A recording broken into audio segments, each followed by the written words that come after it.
So, first of all, thank you so much for joining this webinar on decoding decision ownership. So before we start, today me and Snehal, my co-worker, will be facilitating this session. And to start off, let me start off with a brief introduction about myself, and then Snehal can go. So I am Vani. I am an organizational psychologist. I am working at Arthan as an organizational development analyst. I have worked on multiple projects so far, be it policy redesigning, compensation benchmarking, performance management redesigning, or learning and development, etc. I am also POSH certified, and basically, I am someone who is passionate about creating people-first environments that not only support individuals but also strengthens the organizational effectiveness. So that is little about me. Now, I hope Snehal, please take over and give your introduction. Hi everyone, I am Snehal. You can see the name on the over on the screen. I'm also an organizational psychologist working at Arthan from about 1.5, 2 years. Inclined towards, again, like Vani said, creating spaces not just from the sense of growth for the organization, but also keeping in mind how employees should grow. I have also worked on compensation benchmarking, performance management redesigns. Um, we have worked with multiple organizations in the social impact space, helping them grow, helping them set up a structure where decisions can actually flow seamlessly. I know in our sector, there's a lot going on at one time. We have donor timelines, donor deadlines, we have everybody on the field and a lot of chaos. But at the same time, we need people to take decisions, people to take ownership and accountability for the work they do and how they do. We are going to have a closer look at it. And I hope by the end of the session, we leave with a little more awareness on where is the bottleneck. So yeah, let's start. Today we are kicking off on part 1 of the Decoding Decision Ownership series. Basically, this session is called Naming the Bottleneck. Because before we fix anything, I think that we need to understand why the growing organizations become slower, even though they are full of capable and talented people. And that is the puzzle that we are going to solve today. So, while we start, let's ground ourselves with a quick self diagnostic. So, we are starting off with an activity that I am going to read out 5 statements about how decisions actually happen in your team today. So, not they're supposed to be how they take place, not they're how it's supposed to take place. So, as I read the statements, I would want everyone to give them a score. You can use a pen and paper, a notepad, notes app, anything at all, anything works. Just rate yourself or rate each statement on a scale from 1, that is strongly disagree, to 5, which is strongly agree. The statements are clear boundaries. That means that while taking decisions, I know exactly which decisions I can make independently without asking permission. The flow and speed statement is that when taking decisions, these decisions rarely get stuck waiting on approval from one single person.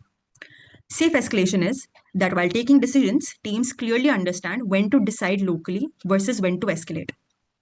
The strategic focus statement is that while taking decisions, leaders spend most of their time on high stakes strategy rather than routine approvals. And psychological safety is that while taking decisions, mistakes are treated as learning opportunities rather than reasons to tighten control.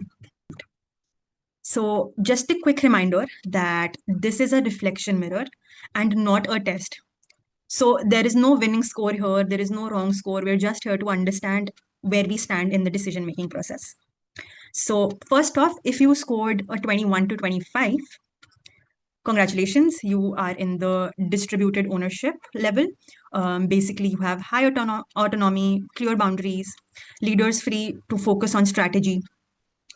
Basically, it is a good zone to be in. So yeah, if you're in the 21 to 25 zone, you have a distributed ownership. If you scored between 13 to 20, basically you are in the person dependent health level. What this means is that things work for you in decision making, but they rely on specific relationships or habits rather than a repeatable systems. Some clarity exists, but it also relies on individuals. And the last scoring is that if you scored between a 5 to 12, you fall in the hierarchy and bottleneck heavy zone. I'm not saying it is very bad. I think that why we are here today is to solve problems. So if you are in the hierarchy and bottleneck heavy zone, basically decisions rely heavily on the top level approved decisions, and there is a fear of mistakes. There is a fear of mistakes slowing things down. So these are the three health levels. This was just a check to understand where we stand in the decision making process. Yes, Tuti.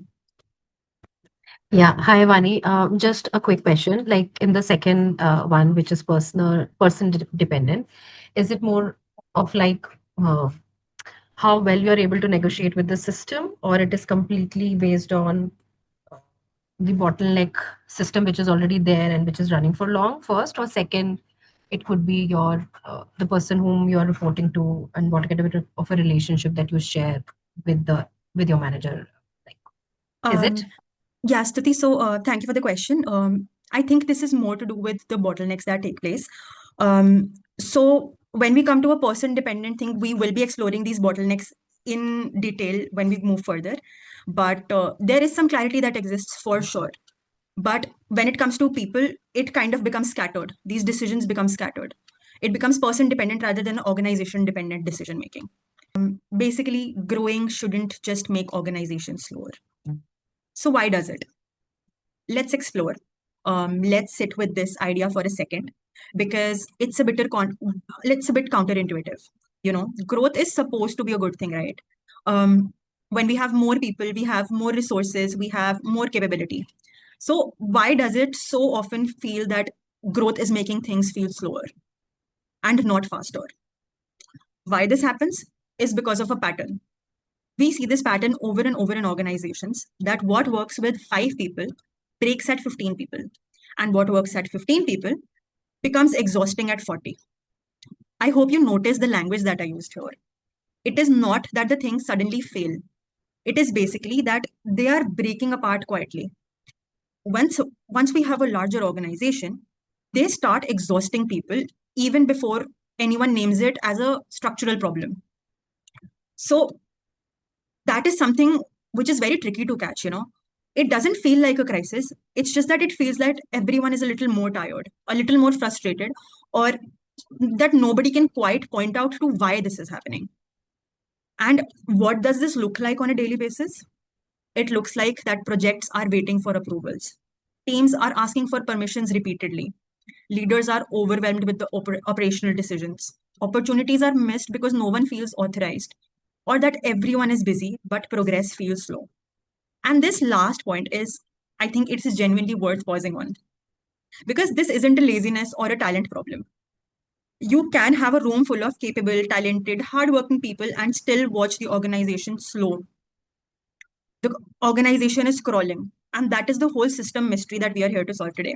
Because it is not about the effort or ability, it is also about something else. And that something is how is the system around these people designed or built?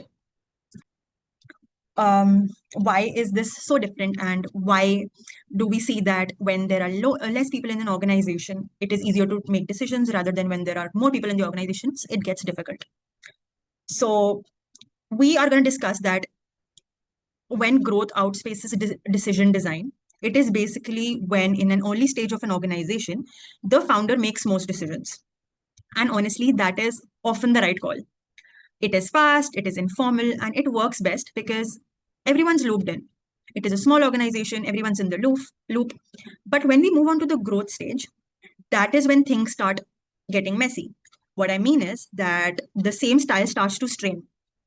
Teams need to make more decisions on their own. There is more complexity and coordination that needs to take place.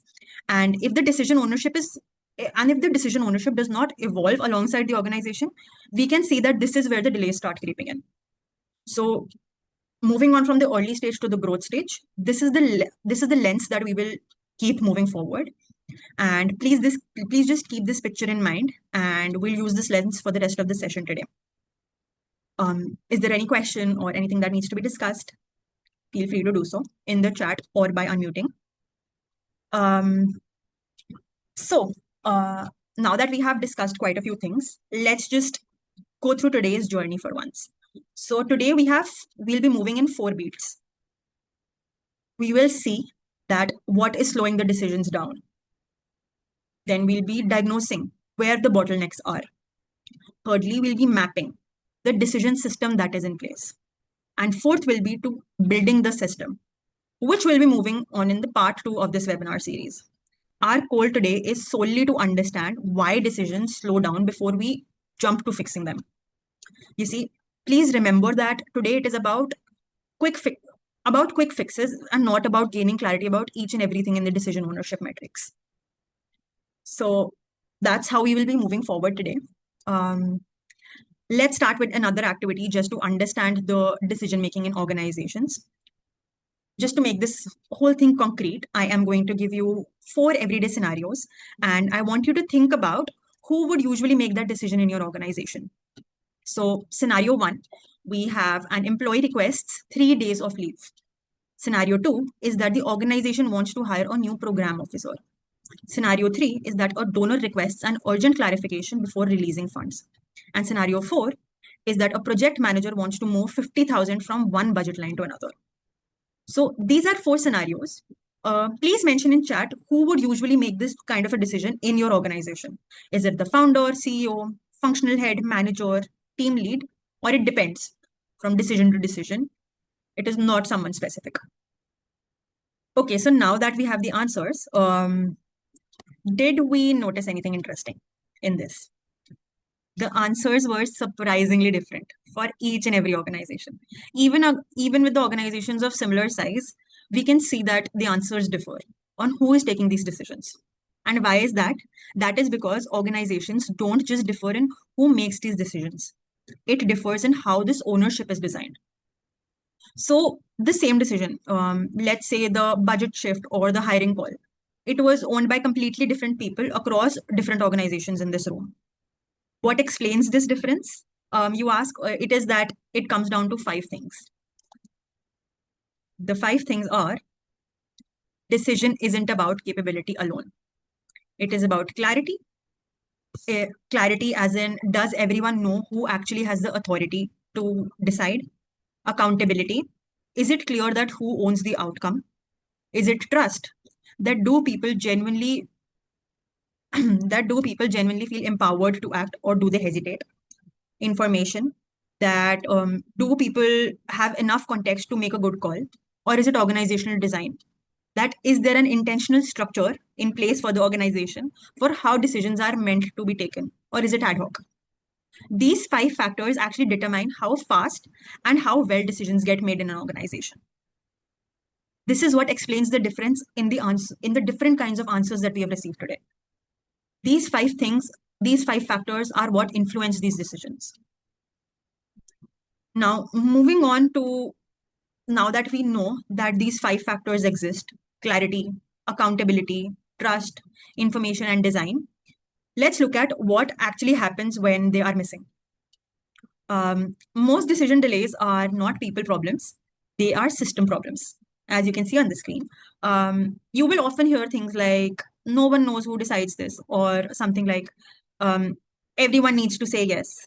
Basically, it is either too much approvals, or it is about unclear ownership. It can be, I don't have enough context. That can be a lack of information. So these are a few things that we know that why decisions get stuck because of. It can be unclear ownership. No one knows that who decides what. It can be fear of mistakes, that what if I take the wrong decision? It can be lack of information, that I don't have enough context. Or it can be too many approvals, that everyone needs to say yes.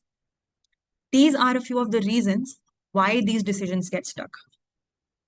We understood that why are different people holding ownership for the decisions in the organization. Now we understand that why are these decisions getting stuck. So now that we have a little bit of an idea of why these decisions get stuck, I would like to ask the room that which of these feels most familiar in your organizations. So now that we have a clear look on where these decisions get stuck, I would invite Snehal to discuss and dive into the bottlenecks that take place. Thank you, Vani. Vani has just walked us through why decisions get stuck. Thanks for that, Vani. And the line I want us to carry forward is the one she landed on before. Most of these delays are not people problems. These are system problems, right? What I will do over the next half an hour or so is to give you those system problem names. Because the moment we can name the things slowing you down, you can start to fix it. I know it is usually said the first step to change is awareness. If you're not aware of what is happening in the organization, we cannot change. That's why we kept our first part about actually diagnosing and being aware of it. No doctor can actually give you a treatment for an illness until and unless they don't diagnose it and they're not aware of it. So we are doing that itself. So here they are. The 5 bottlenecks that Vani has been talking about but not naming, I'll do that. And we all saw it when you were writing on the chat box. I was thinking, okay, they all know where they are. So first one is the approval trap, which I just saw in the chat box, honestly, where nothing moves until someone senior or a founder or the ED signs it off. It could be a field coordinator wants to coordinate an event, but they are waiting for a sign off from the ED, and they cannot take the decision basis that. Second, I know someone just mentioned about it while they were speaking on the knowledge, sometimes the capability gap, where the information you need to decide lives inside one person's head or with one person. That's the knowledge trap. Only the founder remembers what a particular funder actually needs, how a proposal should go to that funder. That's a knowledge trap, right? Third, again, many of you talked about it, the trust trap. Here, people are perfectly capable. It's not like they're not capable of it. They don't know anything. They just don't feel authorized and confident enough to do that. You have a strong program manager, but they are constantly checking with the founder or with the other team if that's okay, if they are going in the right direction or not, or if they should go ahead and send that to the funder or to the client, right? There is this trap. The fourth one is the risk trap, where escalating the issue feels safer than deciding themselves, right? I was reading the form and one of you have put that, and I'll borrow that word. Everyone wants to save their back. So who is actually taking the decision? If everyone is saving their back, then who is actually taking the decision? That's the risk trap.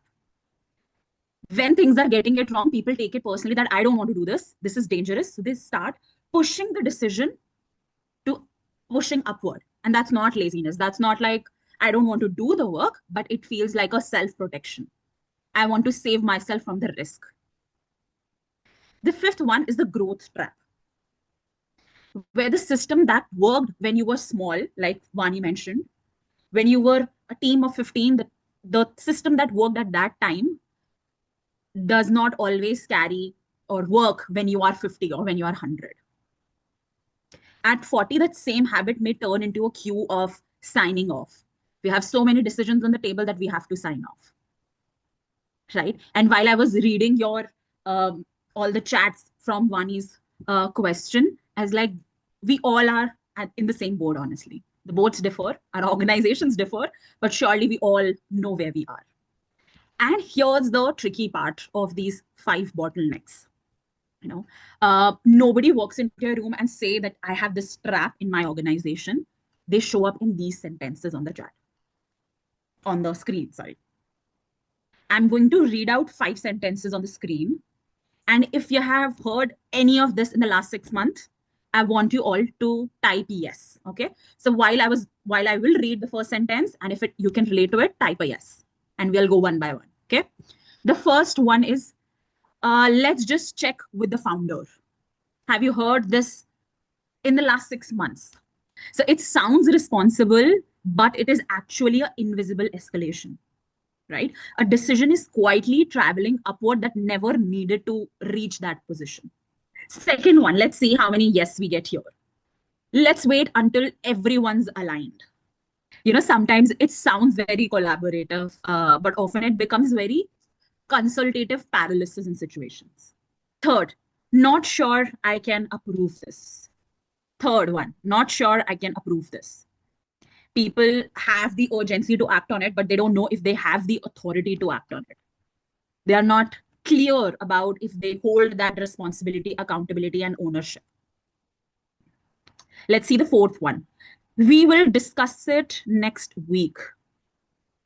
But always a trade-off between speed and alignment, I feel.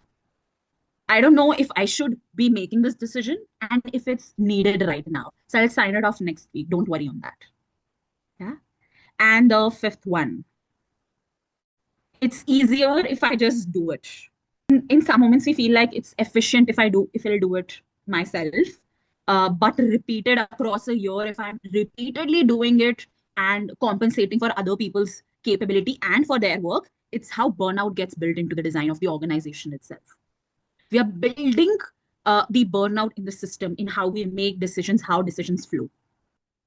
Now, let me show you why we were talking about and we were telling you never to treat one stuck decision as a small thing, and how a single delayed decision does not stay within themselves. It actually is a chain reaction. As you can see on the screen, the domino effect. I know you might, all of you might be aware of this.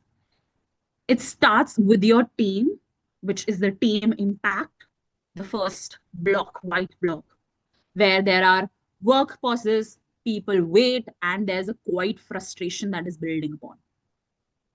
That pushes onto the project. So your milestones are slipping, and timelines are getting redrawn, restretched, or relooked at.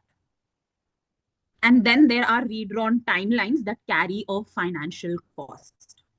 We know in the social impact sector how each deadline works, how each timeline works. Whether that's rework, whether that's budget overrun, a vendor who you did not reach out to and they have exceeded their cost. Right? And then what happens? The productivity drops. Because it's a momentum again. जब मैं काम कर रही हूँ, तो I'll do it greatly. But once I stop, there's a break, my momentum will lose and the productivity will drop. Right? Behind that sits the opportunity cost or the opportunity loss. In economy, we have heard a lot about the opportunity cost. Yeah, the grant that you did not reach in time, or the partnerships that went to someone who were quicker in sending their proposal and did not redraw the line. That's an opportunity lost or an opportunity cost for an organization. And at the very end comes to the one that worries me the most, honestly, being in the organizational space, is the cultural cost. When I know in my organization the decisions are repeatedly being stalled, there is no ownership, people will stop being their best self. And they will learn that it only sits with some people and they can just chill. We know कि ये ऐसे ही होगा, why should I worry about it? And in the form, one of you also asked about how decision making affects organizational growth. This is your answer. It may not be directly affecting your organization, but surely in the domino effect or indirectly. Right? A culture of delay is what quietly caps how big and how good your organization can become. A single delay is survivable, but not every decision delay. Right? If we lay the same idea out of as sort of a balance sheet, the cost of waiting can show up in 4 places, okay, which is on the screen. Right? And most organizations only ever count the first one, which is the operational cost, which is visible because we can see that, right? Work stops, deadline move, team sits idle, right? Then there's the financial cost, which is a little less visible, but still visible. Everyone may not have the visibility towards it. There are vendor delays, budgets overrun, funding windows are closing out. And then 2 costs that almost never make it into the report is the human cost, which is the frustration and the slow leak of motivation. When people who are capable, who are motivated, can't move without permission, I'll feel demotivated. Why am I here? I will not take the accountability if I'm not getting the permission to do anything. And then there's a strategic cost. which is slower innovation and leadership that is tired. And honestly, this tiredness can be fixed in no holidays, right? Let's sit on this slide, and I want all of you, of these four: operational, financial, human, and strategic, which one is quietly costing your organization the most right now? So to help you all out, let me hand you three questions on the screen. These are the ones I would want every one of you sitting here to carry it to your next leadership meeting or meeting with your leadership. Anyhow, just carry it with you. Okay. The first one is, which decisions genuinely require the founder? And when I say genuinely, I really mean genuinely, right? Because it's doing a lot of work. The question is not which decision currently reach the founder. Okay.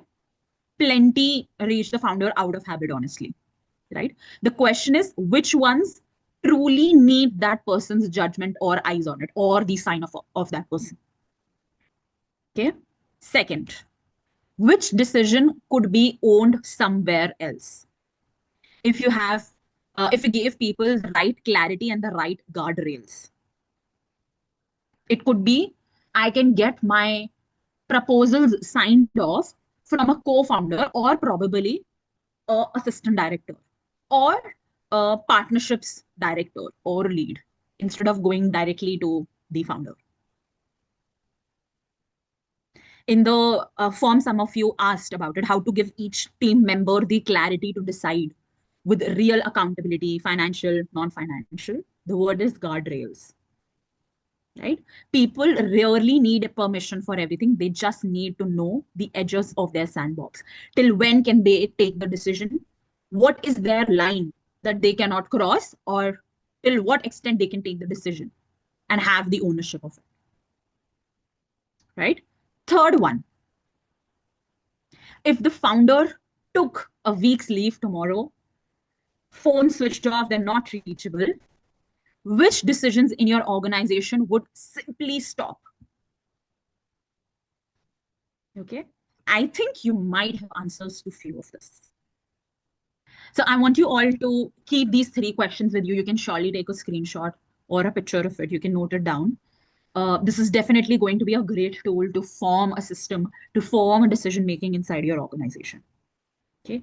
And I don't want this to be actually abstract. So here's a short exercise for all of you about, and it runs about 10 minutes back here. On the screen, you have a few questions. Okay.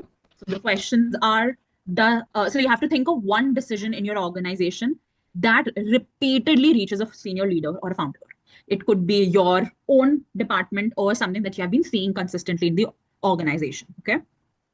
Any one decision, probably like Urvashi mentioned about the hiring. It could be about proposals. It could be about reports. It could be about anything. Okay. Now you have to answer the four questions below. One, does this decision truly require senior leadership, or is it just happening for the sake of it? Okay. So whether is it yes, no, or sometimes? Sometimes it is probably required that the senior leadership should step in and answer that for you, but probably not always. Let's go on to the next question. Why does it usually get escalated to the senior leadership? Is there any reason why it goes on to the leadership, that particular decision? Like Urvashi mentioned, I think, about the hiring thingy, or about anything else.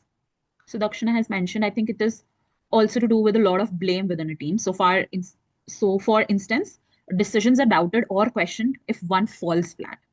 Hence, one might not want to take decisions altogether. The risk trap, right? We were talking about this. Yeah? Everyone wants to save their back. So it is a sort of a self-protection for them to just escalate it. So probably this is the reason why things are getting escalated to the senior leadership.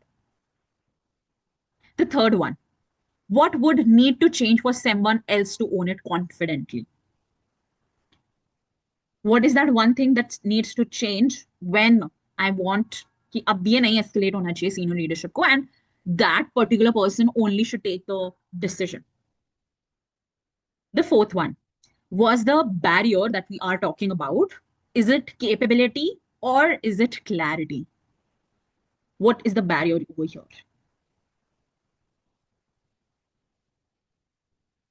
Capability, or do you think there's lack of clarity, trust, and like you mentioned about the risk, how everyone wants to save their back, so it's easier for them to just escalate it and put it to the founders or to the senior leadership?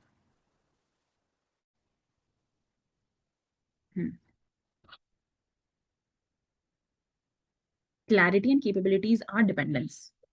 Sort of, yes. But sometimes people have the capability, but they don't have the clarity. I can take a decision. I know what's wrong and what's right for my organization, if I should invest in this or not. But I don't have the clarity if I should be taking that decision or if I have the authority to take the decision. And 9 out of 10 times, it is actually clarity, right? The person could have decided all along, but nobody ever made it clear that they were allowed to make that decision, right? So to help you do that at a scale, we are leaving you with a toolkit. Okay, I'll keep this short because it's your take home toolkit. Most decision tools tell you how decisions ought to happen, right? This one does the quite opposite. It captures how they actually happen in your organization on a normal week, on a normal day. Okay, you take one real decision and trace it. Okay, what was being decided, who actually made the call, who else got pulled in to that entire thing, and how long it uh, took start to finish, and where it slowed down or bounced upwards or escalated. Okay, map 3 or 4 real decisions this way and the pattern will jump off the page. You will know what is the pattern coming upon. You might start to see your own approval traps and knowledge traps in clear black and white. What will our next session will be? Today was the naming bottleneck. Part 2 is where we design our way out of it, how we should go beyond that now. We'll talk about delegation with guardrails, which is how you hand over a decision without handling over the control. We will map out escalation pathways so that when something does not need to go up, it goes up cleanly rather than by accident or just like that, right? We will talk about the shift underneath all of it, moving from a founder-driven organization to a system-driven one, right? There should be a system how decisions flow, and not everything needs to go to the founder or needs a founder's approval or a sign-off. So before we close out, here is the feedback form on the screen. And after you submit the feedback form, you will have a link on the screen, which you can click and download the post-session handout. It will shape how we build part 2 and how you learn about the part 2 and be prepared for it. Please feel free to be as candid as possible. It will help us build a better session 2 for all of you. But keep this in mind, this was just a reflection, help you understand where we are as an organization. In session 2, it's going to be a lot of application, a lot of designing on those problems and those bottlenecks. Thank you everyone for taking out time. And yes, we all are here. If there are more questions, if you want to reach out to us and talk, we are sharing our email IDs on the screen. You can surely reach out to us and we will be happy to help you, handhold you wherever needed. Today, we are here with part 2 of our series, Decision Ownership. And so in part 1, we spent our time just naming the problems. So why decision gets stuck, why growth creates bottlenecks, or even when the room is capable, why are there bottlenecks coming up? This is something that we discussed in part 1. Today in part 2, we are going to shift the gears. This session is called Building the System, because our goal is to design a decision system that just works on scale with the organization, not just with the founder. And think of today as moving from the diagnosis to the architecture. And that is what the session today is going to be like. Let's move on. Let's start off by reconnecting where we left off on the first session. So in our last session, we uncovered 4 big truths. One is that decision delays are usually system problems and not people problems. The second one is that founder bottlenecks develop unintentionally. Nobody actually sets out to become the bottleneck. It just happens when the organization grows. The third one is that escalation often becomes a habit rather than a necessity. People start checking in with the leadership out of a routine and not because it is actually required. And 4 is that visibility creates clarity. So once you can see that where the decisions are getting stuck, half the battle is actually won. These are the 4 things that we talked about and learned in the last session. In today's session, we are going to answer a completely different question. It is that if we know where the decisions get stuck, how do we redesign the systems? Just think of it like a mid-sized NGO running programs across 3 states. So in part 1, we actually diagnosed why the state program managers kept escalating any of the payments or any of the decisions to the CEO. Today, we are going to work on fixing those decision-making ownership problems. So now that we know that every role makes certain decisions, let's ground our session in our own realities. So I would like for everyone to think of one decision that you make regularly in your role. It could be something like approving a team member's travel claim or approving an expense of a team member. So these are small decisions that people take in a role on a daily basis. You have a few of the options in front of you, and it would be great if you can share how much freedom do you currently have to make this decision. The options are that I decide independently, I decide after consulting someone, I usually recommend but someone else decides, I need approval before deciding, and I am not sure who decides. It would be great if everyone can actually share what decision freedom do you own. Okay, so as I can see on the screen that we have a wide array of answers. Everyone can notice that people across different roles are choosing different options, and that isn't necessarily a problem. Basically, the question is that is the decision sitting at the right level? When everyone does not have the same freedom of taking the right decisions, is the decision actually sitting at the right level? And to understand if the decision is sitting at the right level, we will be discussing that in the first framework of today, which is the decision ladder, which will help us answer it.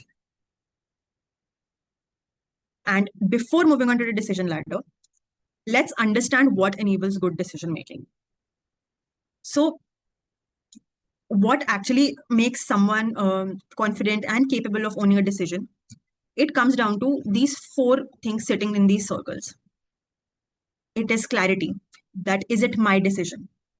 Is it capability? Can I make it? Is it confidence? Am I trusted enough to make the call? Or is it accountability? Will I be supported if anything goes wrong? So to explain these 4 effective decision-making principles, let me give you a sector example. So for example, we have a field coordinator at a livelihoods NGO, and they are told to own their vendor selection for the community trainings. But what if nobody has clarified the budget for them? What if they have never been trained on the procurement procedures? What if their manager second guesses every choice that they make? And what if they have a bad vendor selection and this becomes a blame conversation instead of it actually becoming a learning one? Then on paper, they do have the ownership. But in practice, they have none of these 4 things that we see on the screen. They don't have clarity, they don't have capability, they don't have accountability, nor do they have the confidence of making these decisions. And real ownership needs these all 4, not just the title of owning the decision.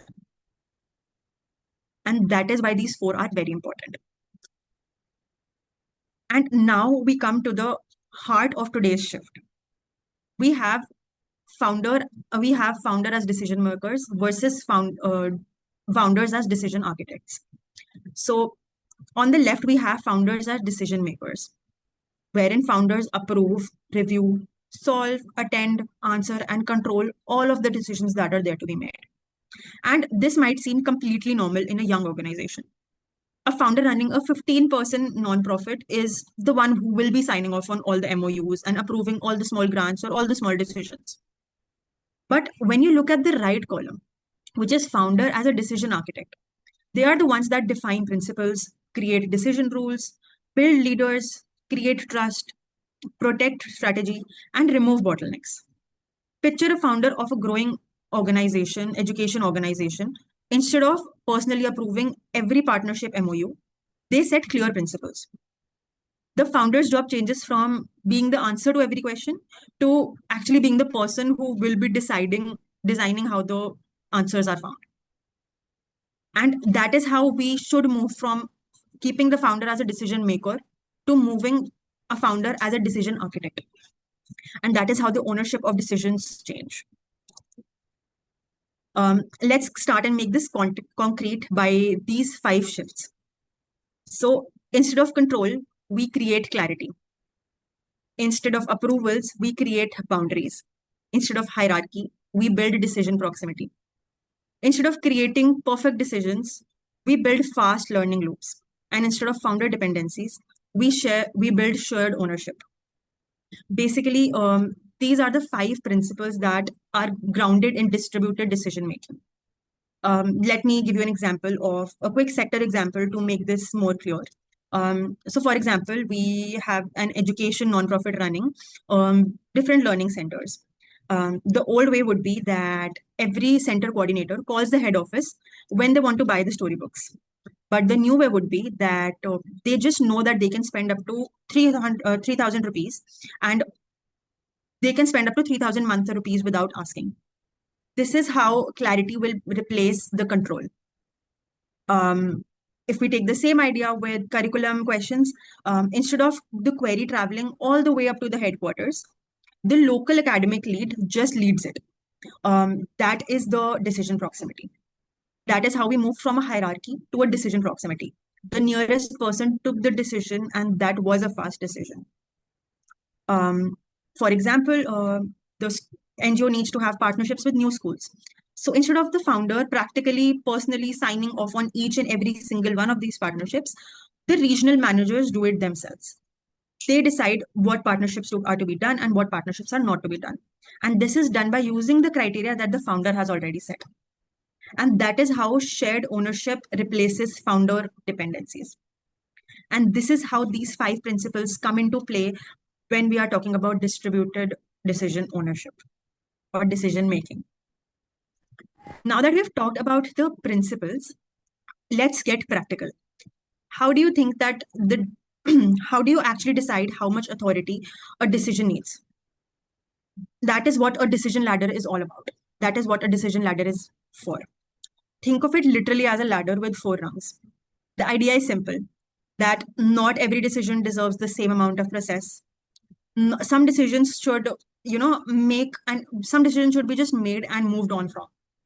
Others generally need a lot of eyes on them before you act, but this is the ladder that will help you figure out which is which. So based on these 3 things, we figure out where the decisions fall on the decision ladder. How risky the decision is, how complex the decision is, and how big its impact would be if things were to go wrong. And that is what grounds this decision ladder. And here is why this matters. It protects you from 2 failures that can be made at the same time. So on one side, you have an unnecessary escalation, someone sending a routine decision all the way up to the leadership when they didn't need to. This will actually end up wasting everyone's time and will create the bottlenecks that we talked about in part 1. On the other hand, you have isolated decision making.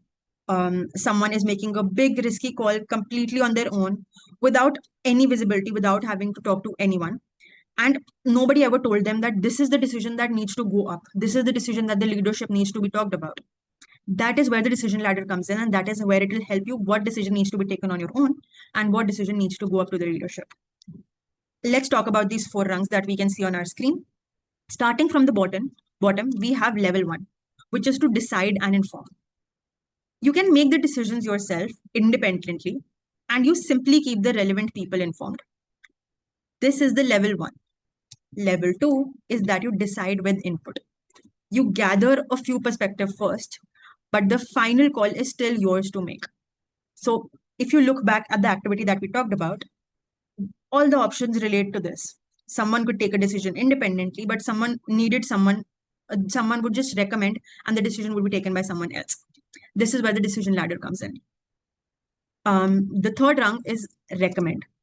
Here, you will analyze the situation, you put together a recommendation, and then you seek approval from whoever actually owns the decision before it goes ahead. And the fourth level is escalate. Basically, this is reserved only for the decisions that carry serious strategic or legal, financial, or reputational weight. And this is the kind that wherever things go wrong, it can genuinely hurt the organization. So these are the 4 steps in this decision ladder. The key that we've been building today is simply this, that learning to place a decision correctly in this ladder instead of defaulting every decision to the top rung will be the best for everyone and best for the organization. And lastly, for the decision ladder, let's talk about what this decision ladder actually looks like. Now let's make each of these 4 levels concrete, because the ladder only becomes useful once you can actually recognize the examples in your own world.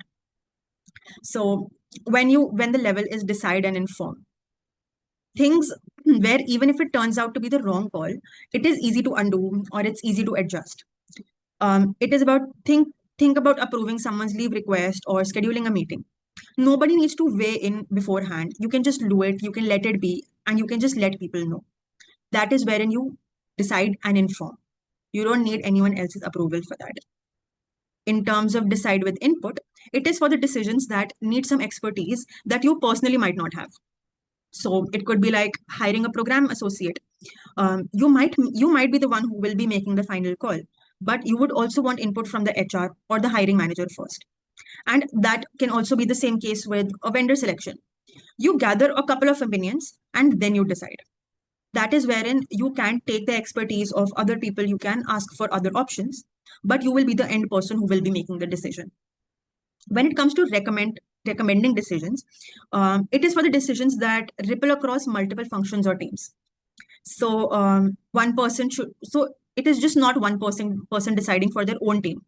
It can be a decision that needs to be taken across multiple teams. And it is also a decision that does not need to go all the way up to leadership. It can be decided amongst the teams. So it can be something like a budget revision or expanding a program into a new one. So it will basically be like someone does the analysis, puts together a clear recommendation, and then it takes to the actual decision that needs to be taken. That is where the person recommends and then decides. And lastly, we talk about escalation. So escalation is wherein the leadership gets involved. Escalation is reserved for the truly strategic or the irreversible decisions that we'll be taking. The ones that you cannot easily take back. It can be like opening up a new office or a major multi-dollar commitment. It can be a donor commitment or it can be a client commitment. These are the ones that deserve to go all the way up, because here the stakes will be high and there is no chance of reversal. That is when the leadership, the founding team, needs to get involved. So here is the practical takeaway that we can see from here.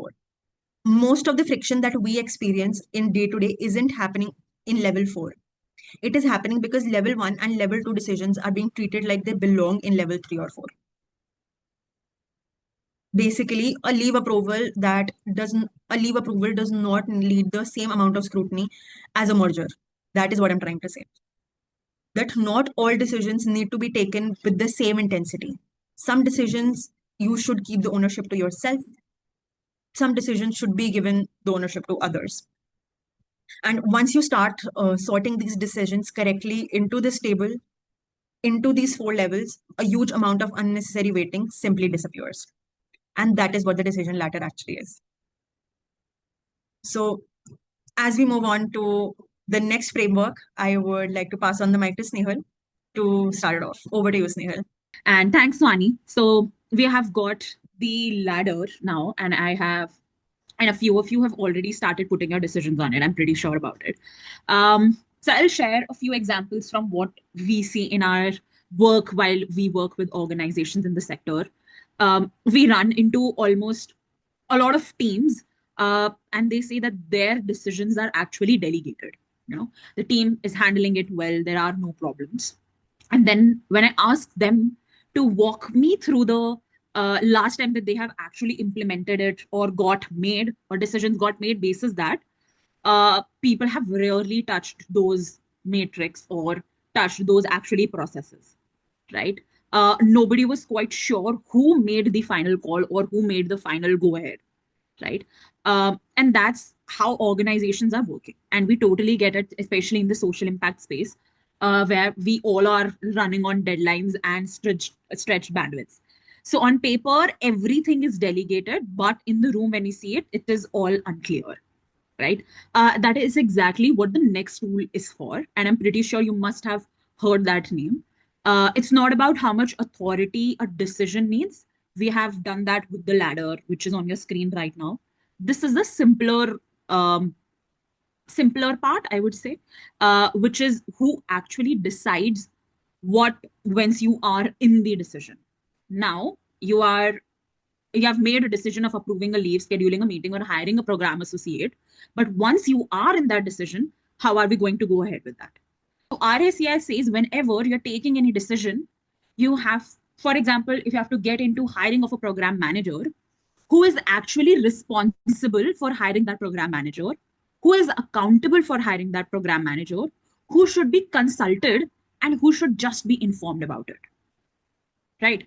What's the tricky part over here is that we have put a light, which is a lighter version, right? How is it going to differ? The difference is not in the letter, it's what you are pointing them out. Okay. So your classic RACI is built to map everything. Okay. You take a whole project or a whole process.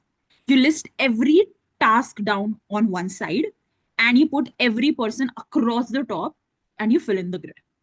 For example, for hiring a program manager, who is responsible for making a post on LinkedIn? Who is responsible, who is accountable, who should be consulted, who should be informed? And then for the first round, who is responsible, who is accountable, who is consulted, who is informed, and so on and so forth. When you get into a decision, you actually put the entire process from top to down on a chart, right? It's a very thorough process. And in a large and a stable organization, that's genuinely useful. Trouble is what happens when you drop that same habit into a small team, right? And the grid in this entire grid looks very enormous and very confusing, very chaotic, right? It feels rude if you leave somebody off the grid. For example, if I am working on a project or working with a client, and we are a 4-member team, and I am putting my name everywhere and my lead's name everywhere, and I'm leaving Vani's name everywhere. Vani would probably be offended and feel that I'm rude because I'm not putting her name anywhere, right? So it becomes a document you maintain instead of a decision you make. So for the sake of ensuring that Vani does not feel like that, I'm putting her name everywhere, but is she required in every process of it? No. So RACI Lite does one thing instead of everything and every map. You don't map the entire project. You take one decision, usually the one that keeps getting stuck, and you clarify just that one. Who is doing the work? Who owns the final call? Who genuinely needs to give input before it's made? And who just needs to hear about it afterwards? And that is a 2-minute conversation, and you don't need a spreadsheet or entire chart for it, right? If you see, the real discipline is actually in the consulted part, the C. Full RACI quietly tempts you to consult everyone in the picture, right? The RACI Lite makes you stop and ask, does this person actually need to shape this entire decision or not? Or do they just need to know once it's done? So recently, we are hiring for a person in our team. And we wanted to ensure that our process is transparent, but also, just keeping in mind that it's a HR process because we are hiring. We wanted to ensure that we are keeping in loop our HR team also. But in the process, we realized probably we don't need to consult the HR team at every stage or in the entire process, but just them to be informed about the updates, what is happening in the week. Because we are a smaller organization, we are a smaller team, it's okay if we take on that lead. And that single reclassification is moving people out of consulted and into informed. Right? It is where a slow decision suddenly will speed up. If I have gone to the HR and consulted for everything, my process, my decision would have slowed down. I would have probably stopped waiting. I would probably stop waiting on people who were never really deciding anything at the first place. Right? So, how do we understand this entire system in a very simpler term? Is this stable? Right? We have 4 roles laid out. And while I go through them, I'd like you to hold one real decision in your mind, something from your own week, past week, or from your own team that needed more than one person. Okay. Number 1 is responsible. So responsible is whoever is doing the actual work, जिसके बिना काम नहीं होगा, whose actually evening gets eaten up if it slips. That person is responsible. Then comes accountable, who owns the outcomes of it. Responsible is someone who's doing the work, and accountable is somebody who's owning the outcome of that entire decision. The one we go to if things will go wrong or goes wrong, and this is the one people trip over. Right? Then third comes the consultant. Consultant are the people you get input from before you decide anything. You need expertise of them, and you cannot skip that. And then comes the informed, which is the I. These are the people who need to know once it's done. Right? So they are not caught out later on what is happening. They don't need to be consulted on everything. They just need to be informed that Vani, this is done, or Snehal, this is done. Right? If you take one rule of this slide, it would be there is only one ever accountable, not 2. There cannot be 2 people accountable for a single decision. Not 2, and not a small group who all sort of feel responsible for doing a work. No. One person owns the final call, because the moment 2 people enter this entire system, both think they are accountable. Which means what you'll actually have isn't shared ownership or better work, but probably where 2 people, perfectly reasonable, perfect people, are going to assume that they own the final call, and things are going to probably get delayed.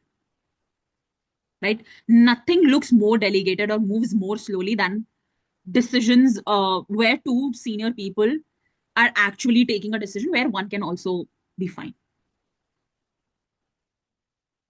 Right? So how do we actually move from, okay, so if I say that one person needs to take this entire decision, but if there are individual decisions in the organization, a lot of individual decisions in the organization, then how do we maintain organizational consistency? If I'm telling that Vani needs to take an individual decision and I need to take my individual decision, Linakshi wants to take should take an individual decision. But if we all are in the same organization, are we sure that all of our decision will be consistent and in the same lines? Let's see that. So right now we have answered 2 questions. Okay. The ladder which Vani helped us go through was about how much authority a decision needs. Okay. Then we went on to RACI Light, which told us who plays which role once we are in the decision. Right? But both of those are still about one decision in one moment. Right? We were talking about one decision, one moment. And usually with the right people already in the room. Correct? Now, here's what breaks when the organizations are growing.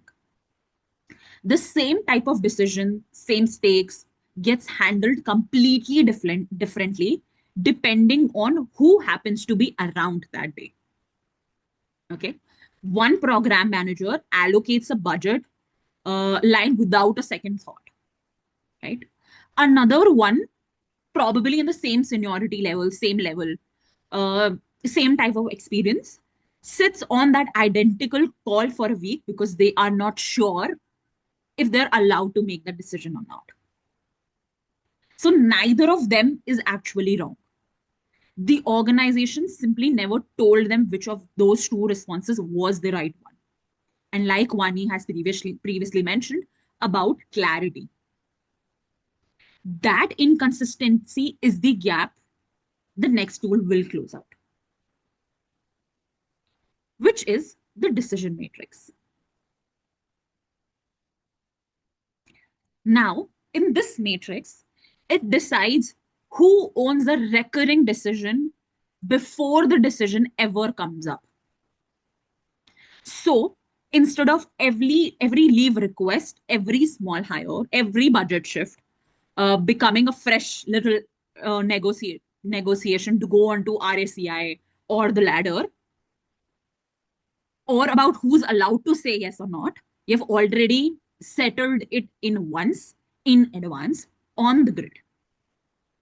So on the grid, there you can see a lot of things. Number one is leave approval, which should and would ideally sit with the team lead, right? If I'm hiring for a program officer, it is going to sit with the functional head. Annual budget will sit with the leadership, and I don't want to go back to it again and again every year or every quarter. Organizational strategy will sit with the founder, right? None of that has to be actually argued out in the moment ever again. And this is just an example, right? And I want you to catch the objection some of you are already having. And while I was going through the form, I saw that. It can read like you're controlling, you're micromanaging, like we are drawing boxes so we can pull us around who does what around that, right? It's honestly the opposite of it. The reason you fix this in advance is so that most decisions never have to climb the chain at all. So that everyone has the clarity on it. You're not building a gate, you're handing out permission ahead of time. That this is what you lead, this is what you are responsible for, and this decision belongs to you. So the goal was never to control every decision here. It's to get the right decision sitting with the right people at the right level. And then leave them to it. Trust them to do it. Right? Now, you're going to ask me, okay, this is great, but how do I actually fill in? Right? 4 questions on the screen you have. And that will do most of your work. And there's a small flow on the right side also, which I'll come to. So the first question is, who's closest to understanding the issue? While you're designing a decision matrix, you need to answer these 4 questions. So number 1 is, who's closest to the work? As a default setting, I would say, a decision should sit as near to where the work actually happens as it can. Because the people doing it usually understand it better than someone 2 levels up, right? Who is only being asked to approve it. I'll give you an example of it. Whenever we pitch to a client for any assignment, our manager tells us to fill in the hours that we will spend in that particular assignment. Why? Because we are the closest link to that project, to that assignment. We are going to work on that. And it's smart. If I know how many hours I'm going to spend on it, I will do it. Because I am closest to understanding the issue and understanding the workflow of it. Second, who carries the accountability if it goes wrong? And the rule underneath this one matters. Authority and accountability have to sit together. If you're going to answer for how something turns out, you need to be the one allowed to decide it. Right? When those two things come apart, when one person owns the outcome, but someone else owns the call, that's where the resentment is going to build up. And that truly builds up. We have seen it in multiple organizations. Third, the real level of risk. A reversible low stake call is not the same animal as one with the serious financial, legal, or reputational one consequences, right? And we should not treat them the same just because escalating that issue or that decision feels a little safer.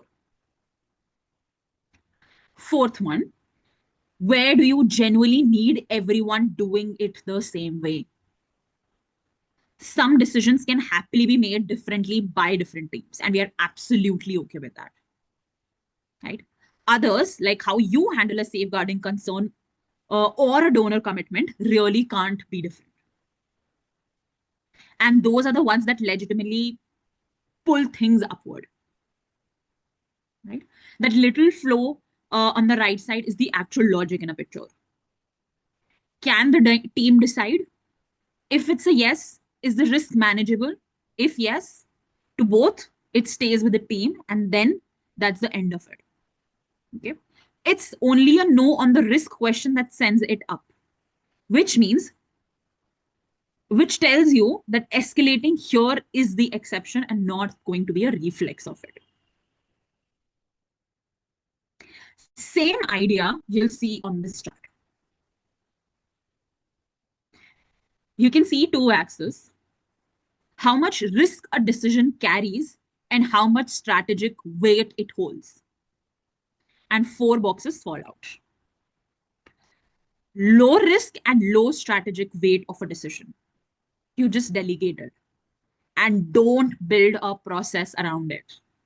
We keep telling this to our clients, don't build a process around things that is of low risk and low strategic weight. We're not saying that don't do it or it does not hold any value. Just don't build a process around it.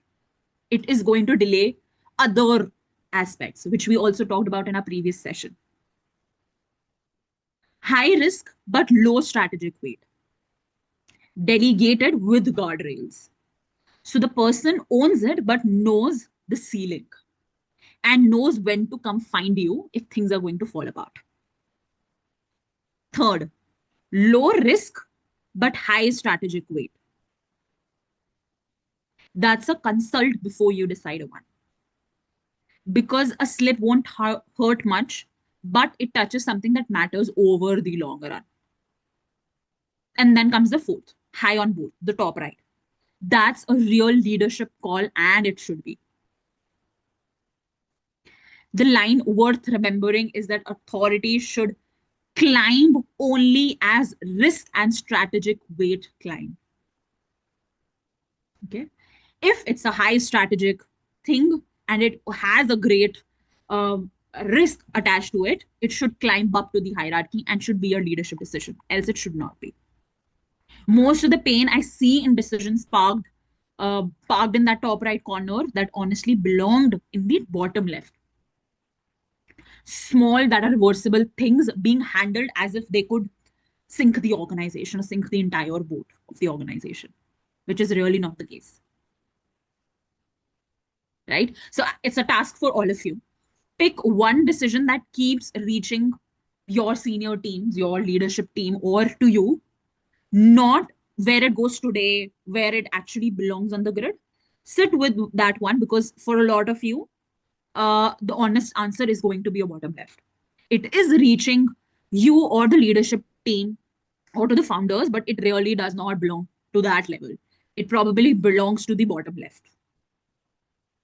I want you to share a few examples that come to your mind.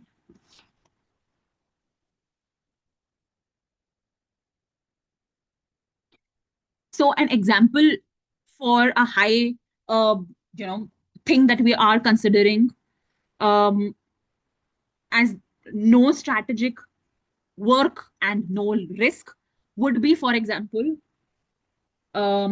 leave approvals. And I know it happens in our organization, honestly. When somebody is going on a week leave, it usually goes up to the co-founder that this person is going on a week of leave. But are they really needed in that kind of a decision is the bigger question. Right? They probably just need to be informed about it because it's a low risk and low strategic value. Why should a co-founder be involved in it? If they need to be involved because it creates a little risk, probably you need to have some guardrails around it, right? You take a decision, but you have some guardrails around it.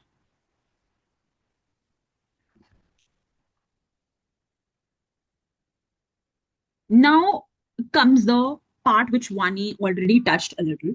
The founder as an architect, right? Rather than the person approving everything, and like the example I gave, right? I want to come back to it now because this is the mindset shift that is going to make everything fall perfectly aligned. Without it, the matrix is just a nice PDF or a nice tool that nobody is going to live by. Okay. Read across with me. As there are more people, leadership has to move from making every decision to designing the system that makes them. And that is the entire purpose. When we are growing as an organization, we don't want every decision to go to the founder or to the leadership team. We have to design a system that will make the decision. As things get more complex, from having every answer to setting the principles that let other people find the answer. And as the team gets stronger, from approving routine work to actually building the capability and trust to let it go.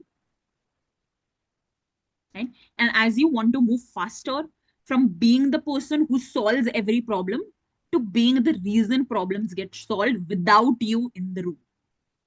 And that's a chat that every organization we're talking to is having. That if I'm not in the room, who is going to take a decision? If I'm on the leave, or if I am out of office in some event or on the field, who is going to take the decision? Is that decision going to stop because Snehal is not there? Or is my team capable and trusted enough that they can take the decision on my behalf because I have empowered them, I have made them capable, or I have trained them well? And none of that is a step down. I've watched founders hear it and flinch as they are being asked to matter less, honestly. But it's the reverse. Approving leave request was never why anyone started an organization. Let's be real about it.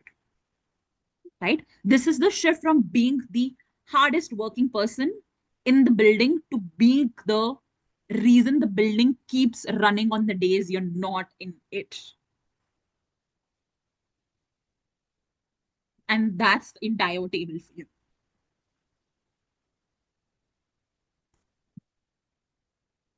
So you don't have to carry the whole framework around in your head. Here's the pocket version. 4 yes or no questions you can run on any recurring decision in about half a minute, honestly. Number 1, is this a recurring decision? If yes, it earns a place in the matrix. So define its owner once. If it's not a recurring decision, treat it as a one-off and move on.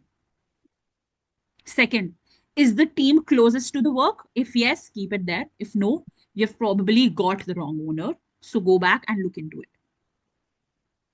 Does it carry real financial, legal, or reputational risk? If yes, that's a reason to escalate to a higher level to the leadership. If no, delegate it with clear boundaries and stop hovering over it. And will it genuinely affect the whole organization? Whole organization, I repeat. If yes, leadership should be in it. If the entire organization is not going to be affected by it, keep it local, keep it to department, keep it to other people, delegate. Okay. The default should be the delegation and escalation should be based on risk. Your default setting should be on delegate, right? Escalation when there's a risk behind it. Escalation should not become a habit. And I say habit on purpose because that's usually what it is. Most things climb the chain because they need to. Don't climb the chain because they need to. They climb because that's how it's always been done. And nobody has actually stopped that and questioned whether they still have to do it or not. Right? So I don't want this to be a nice morning and everything. Let's make it more small and specific. Over the next 30 days, there are 3 moves. And honestly, if you only manage the first, I'll call it a good outcome, honestly. Find one recurring decision that keep landing on someone senior and give it a clearer owner. Okay, this is your task for next 30 days. I repeat, find one recurring decision that keeps landing on a leader or on your founder and give them a clearer owner. Who should own this? Just one. Then take one decision that could reasonably delegated and actually delegated, but probably create guardrails around it. So the person feels backed rather than dropped into. It should not feel like मुझे इसमें किसमें डाल दिया है, but they should always feel that they can always have your back. They are empowered to do it. And then open one honest conversation with your leadership team about how decisions are meant to flow. The 2 sessions that we have done, we don't want them to stick with you. In the last conversation also, we kept reiterating how you should have this conversation with the leadership team, and we will reiterate it again. Talk about it in your leadership meetings. And the third one is actually the real unlock. The matrix, all the tools that we have given you are not going to change everything on its own. Right? The conversation in that room is actually going to make things move. It's going to impact the entire organization. And whenever it's affecting the entire organization, it should go to the leadership. That's what we did right before. Right? So let's bring us home, because everything today sat on one quiet idea, and rather say it plainly than leave it implied. Organization don't get fast because their leaders got better at making quick decisions. That's the trap. Leadership or leaders sprinting harder while the queue behind them just gets longer. Honestly, that's how things are happening, because decisions are waiting on their table all the time. They get fast because everyone in the building knows who's meant to decide when they are meant to decide it. And this is not about one person being brilliant in making decisions. It's about the system being clear enough that people don't have to keep asking about who owns what and who owns not. So your part 1, whoever was in the part 1, was about seeing where decisions are getting stuck. Today was building the thing that keeps them moving. What do you do with it over the next month is the part that is actually going to count. There's a QR code on the screen. We would like you to scan the QR code and fill the feedback form for us. When you will fill the feedback form and submit it, you will find a link on the screen. Once you click on the screen on that link, you will be able to download the post-session handout, which will have all the tools that we have discussed today, which you can use it in your meetings, in next decisions you're going to take. I'll share the next slide, which has our email IDs. You can take a screenshot of it, or if you want to note it down, please do that and reach out to us if you have any questions, any reflections, anything that you would like to share, any issues in the organization, or anything from A to Z, anything. You can reach out to us and we'll be there to answer your queries. I know once you'll get the toolkit and once you'll use it, probably then will be the time you'll ask us questions and you'll reach out to Vani and me. But we will be happy to do that.